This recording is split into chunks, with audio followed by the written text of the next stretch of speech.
Eu quero trazer aí bem importante para a população, né? Assim como aconteceu com o Ozempic, o Monjaro ele começou a ser usado muito assim de forma indiscriminada, né? Igual como eu falei aqui agora há pouco. Muita gente está comprando sem receita, usando dose errada, aplicando por conta própria, sem acompanhamento nenhum, né? E isso é muito perigoso, como qualquer outro medicamento, né? E a gente está falando de um medicamento que ele atua diretamente em hormônios e no metabolismo das pessoas, né? Então, não é algo simples. Então, o uso incorreto, ele pode causar alguns efeitos colaterais, sim, nas pessoas, né? Como náuseas, vômitos, constipação, às vezes a pessoa não consegue ir no banheiro, hipoglicemia, então, às vezes, tem aquela queda ali na glicemia, a pessoa às vezes passa até mal, perda de massa magra. Então, isso também a nutrição, a atividade física ajuda, né, nessa questão aí de segurar a massa muscular. Pode causar carência nutricional, né? Aí o nutricionista também tá aí para isso. Em alguns casos, até algumas complicações mais sérias, né? Que eu não vou entrar muito aqui a fundo. Então, é preciso responsabilidade, tanto de quem está usando, quanto do profissional que está indicando e recomendando. Então, o Monjaro, ele pode sim ser um aliado muito grande quando ele é bem indicado, né? Mas o pilar de tudo continua sendo o mesmo. A alimentação equilibrada, atividade física, um sono de qualidade e uma gestão emocional boa também, né? Nossa, assim, e aí que eu vou falar como Irlan, tá, doutora? Não é nutricionista, gente, é o Irlan. E aí que mora a minha preocupação, até onde que eu puxei esse tema para essa entrevista de hoje, é algo que eu vejo, eu, Irlan, tá, uma percepção minha, como profissional da saúde também, a indústria médica, a medicina, às vezes, peca muito nisso. Essa responsabilidade. Todos nós fazemos um juramento, né, doutora? Quando Sim. Você fez seu juramento, quando você formou, eu fiz o meu, todos os profissionais médicos fazem. Então, assim, eu chamo até atenção. E tem que ter um pouco de responsabilidade mais Sim. com a vida humana. A vida humana, ela não é. Já viu aqueles ratos de laboratório que a gente pega para fazer testes nas indústrias farmacêuticas, nos laboratórios, para ver se uma medicação vai dar certo ou não? O ser humano, ele não é rato de laboratório, é algo muito sério. Como a doutora disse, a gente percebe doses a mais. O próprio paciente, como eu conheço pacientes que me falam, eu vou aumentar, tem aumentado a dose do Monjaro por conta própria. São riscos que, se der para reverter, amém. Mas quando não dá, pode vir o óbito, tá, gente? E a gente não sabe também, a longo prazo, o efeito desses medicamentos também, porque são muito recentes, né? Então, assim, a gente tem ali os efeitos colaterais do uso na hora, mas a longo prazo, você sabe o que pode causar ou não? Então, assim, eu não peguei, assim, para estudar a fundo se já tem algum estudo com o uso dele a longo prazo, mas eu fico preocupada com isso também, porque essa pessoa vai usando, não tá sentindo nada agora, mas e lá na frente, né? Às vezes a conta vai chegar. Não, e na realidade, né, doutora, até para nós já ir caminhando para os nossos próximos temas, a irresponsabilidade, eu sempre tenho tratado isso muito dentro da saúde do Brasil, essa pós que eu fiz por último, agora me ajudou muito acerca disso, essa falta de responsabilidade dentro da saúde no Brasil é muito grande, cara. As pessoas, portanto, a Anvisa tinha liberado ele, depois reteve, liberou, reteve, agora não está encontrando, mas está na mão dos médicos. Os médicos vão lá, tem um amiguinho que tem 10, 5 mil reais para dar, pega uma seringa, dose aqui, toma, pode ir aplicando em casa, sem acompanhamento farmacêutico, sem acompanhamento de um nutricionista, isso é uma população, isso é algo muito sério, que precisa ter um olho clínico muito grande, cara. Sim. Cada um é aquilo que a gente falou desde o início, cada um com a sua responsabilidade, né? Então, assim, às vezes o profissional pega uma responsabilidade de outro profissional, assim, de outra área, né? E quer fazer tudo num lugar só, né? Sim, para pegar aí tudo ali num lugar só, já faz tudo ali. E aí a pessoa, às vezes, nem sabe, né? Se tá certo, se tá errado, vai fazendo, e aí depois a conta chega. A conta chega, com certeza. Doutora, já indo para o nosso próximo tema, próximo dia 14 agora desse mês se comemora, né?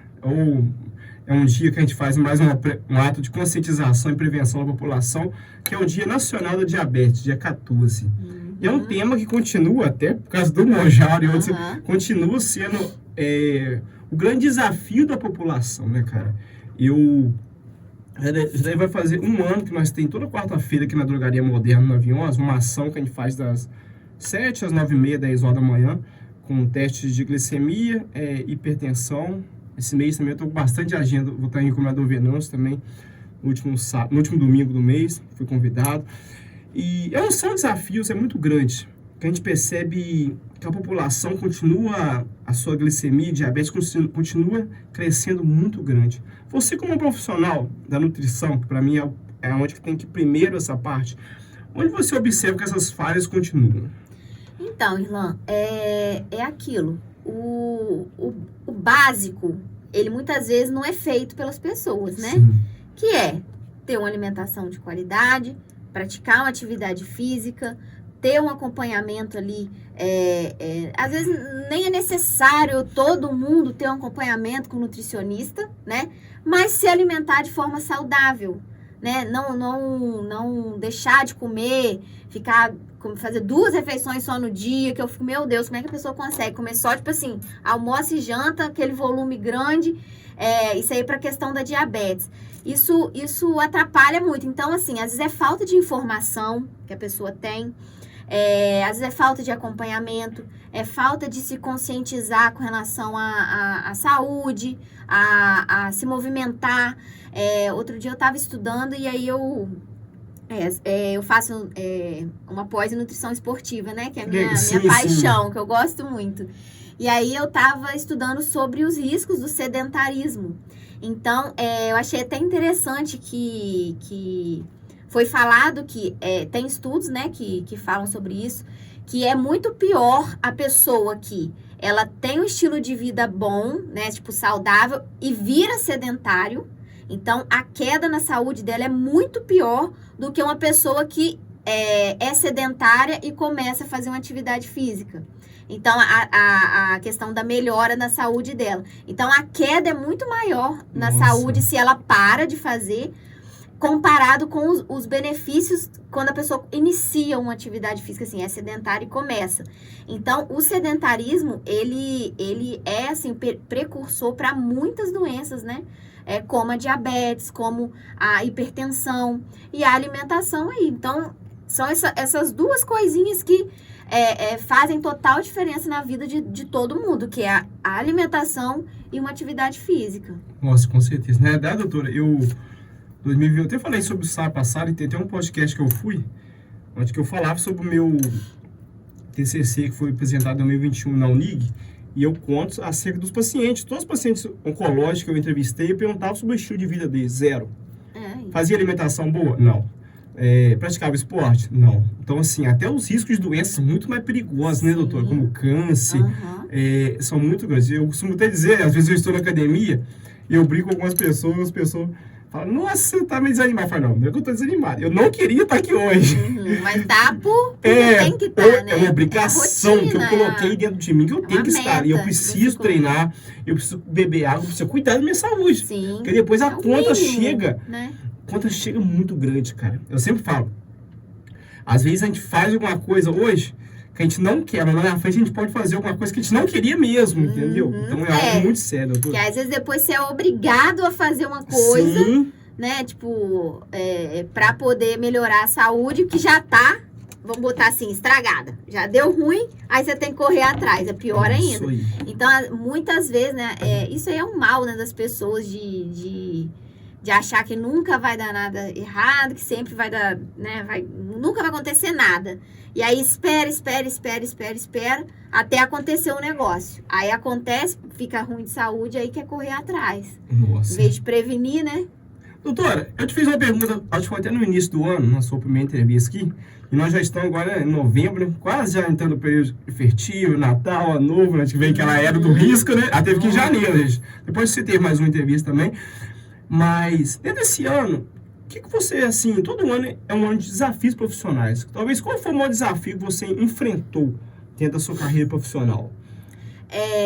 Primeiro é com relação a esses medicamentos, né? Que eu tive que estudar mais a fundo para entender como é que esses medicamentos agem no corpo da pessoa, a questão de falta de apetite, o que essas pessoas, né, elas têm que se alimentar ali no dia a dia para também não ter prejuízo, assim, ganho de massa, né? Na saúde. Então, assim, esse foi um dos desafios, que é a questão desses medicamentos ficaram muito falados, né? Então, antes não tinha muito disso. Hoje em dia, foi um desafio que eu tive que me adaptar e também para poder orientar bem os meus pacientes. Outros desafios, eu acho que sempre gira em torno dos mesmos, Irlan. Das pessoas quererem resultados muito rápidos, milagre. Então, isso aí acaba que a gente tem que educar o paciente, né? Então, o paciente chega, né? Vou instruir o paciente, vou falar, não é bem assim que acontece. Então, vamos um passo de cada vez. Ensino ali, às vezes, com relação a alguns alimentos específicos que a pessoa precisa, né? Comer no dia a dia, questão da ingestão de água, isso aí, nossa, às vezes o paciente chega para mim e fala, Nutri, eu acho que essa semana toda eu tomei 2 litros de água só. Ontem a paciente falou isso comigo, eu falei, meu Senhor Jesus amado. Aí eu falei, vamos parar com isso agora, 2 litros no mínimo por dia. Aí ela, vou tentar. Então, assim, são vários desafios, assim, cada pessoa tem um desafio, eu acho, específico, né? Mas gira em torno desses aí que eu falei. Nossa, isso é engraçado. E nós chamamos no nosso segundo comercial que eu particularmente lido muito esses problemas. Quer ver um problema que eu lido? As pessoas chegam. Olha a minha pressão. Tô achando que eu tô com pressão alta demais. Eu vou perguntar depois no anamnese. Você é hipertenso? A pessoa sou. Deixa eu te fazer uma pergunta. Você já tomou seu remédio hoje? Não tomei não. Porque eu queria ver como que ela tá. Eu falo, gente, toda pessoa que tem uma necessidade de tomar um remédio, acorda de manhã, coloca aquilo colado na sua cama, com o seu celular, toma aquele remédio de manhã. Não é a mesma coisa de você pegar uma dinamite, tirar o pino e falar assim, será que vai explodir que hora? Agora, então, assim, são problemas que eu acho muito engraçado. Eu vou correr. Aí tem pessoa que sai correndo pra cá. Eu vou correndo agora pra tomar. Eu falei, isso aí, tomara que dá tempo pra você tomar. Aí eu ponho um terror psicológico, tomara que dá tempo pra você tomar, tá? Isso é muito comum em medicamentos pra hipertensão, né? As pessoas acham, não, hoje eu não vou tomar, não. Minha pressão tá boa, não vou tomar o medicamento. Eu falo, gente, mas não é um negócio contínuo? Tem que tomar todo dia pra controlar? E da mesma forma, os glicêmicos também. Sim, As pessoas, tipo assim, não tomam e querem, depois ficam desesperadas. Aí quer colocar todo mundo na prova. A gente, a nutrição, os médicos. Só Deus, gente. Gente, nós vamos para o nosso segundo comercial. Fica ligadinho aí.